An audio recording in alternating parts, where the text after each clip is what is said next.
Well, this review is long overdue. This thing is just a weapon on the Mangrove Jack, and I've probably been a little bit slow on the uptake with this thing and only just got started using it in the last season, but it's accounted for a whole heap of Mangrove Jack for me, and I know there's guys in the fishing community around southeast Queensland that have been fishing with these for a long time. If you take a look at Mick Horn's page, he's got loads of monster jacks that have been taken on these things, and there's a whole list of other guys, Brock, Shane Adam, guys like that have just been dominating with these things. Let's take a look at the design features on it. They're just unreal. They've got a very unique cup which throws out a lot more water. If you look at the shape of that cup at the front, it just throws out a load of water. But the best part about it, in my view, is that it means that you don't really move the popper too far away from the cover. It just halts itself and keeps itself in that strike zone, even though it makes a lot of noise on the bloop and a lot of splash and water movement. It just stays right there. And then if you have a look at the bubbly profile on it, it's really realistic for like a potty or something like that. It's got a big profile, and what that means is that it's very floaty.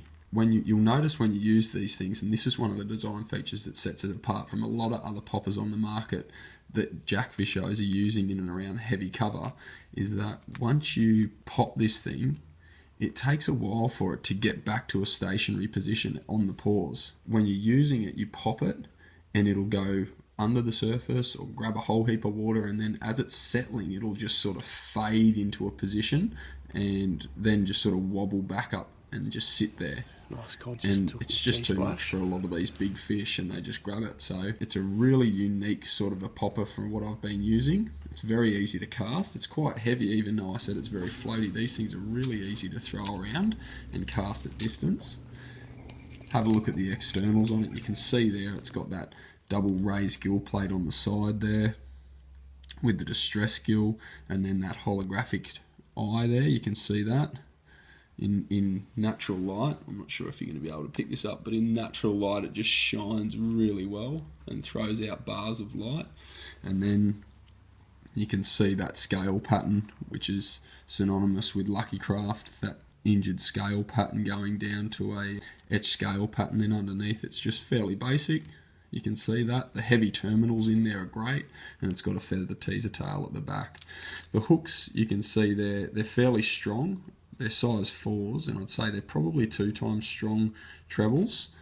You'll see that I've been fishing it pretty heavy with this front one. This is a BKK size 4, which are really sharp and super duper strong for Mangrove Jack, and you need that strength to be able to have the confidence to rip these things out from cover when a jack grabs them.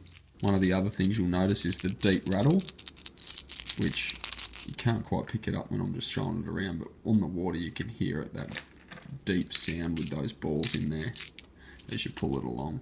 I was a little bit concerned because they're so heavy that it might have affected the bubbly sort of fading action of these things or pulled it down a little bit, but it really doesn't.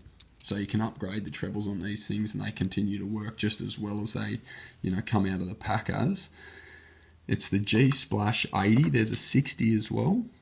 These are 3/8 of an ounce, or like 12 grams. Here's the packet that they come in. So that's what you're looking for in the shops.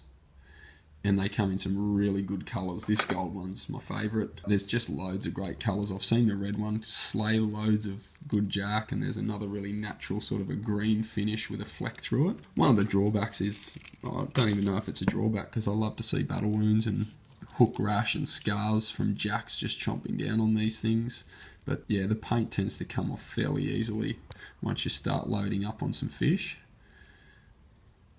which it just looks awesome, and it doesn't deter the fish really. There's still heaps of shine and that sort of thing with these things, so they still call the fish in with that tainted water. It'll just refract light and throw off beams of light into the water. You'll see it, they're amazing in the water. Its action is probably best like a top water jerking style thing where you're just keeping it in and around cover.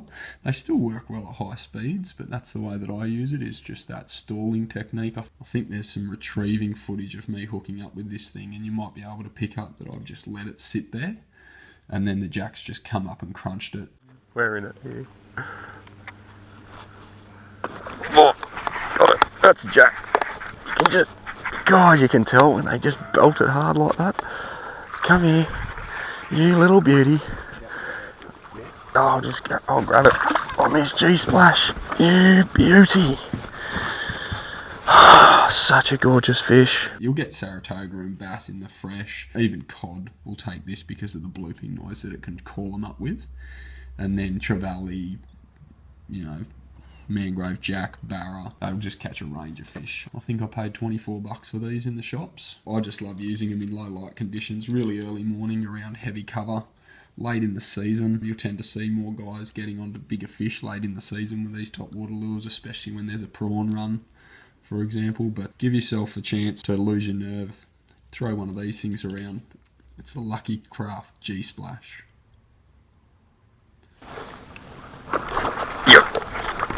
Oh, good fish. Just taking off this rock wall.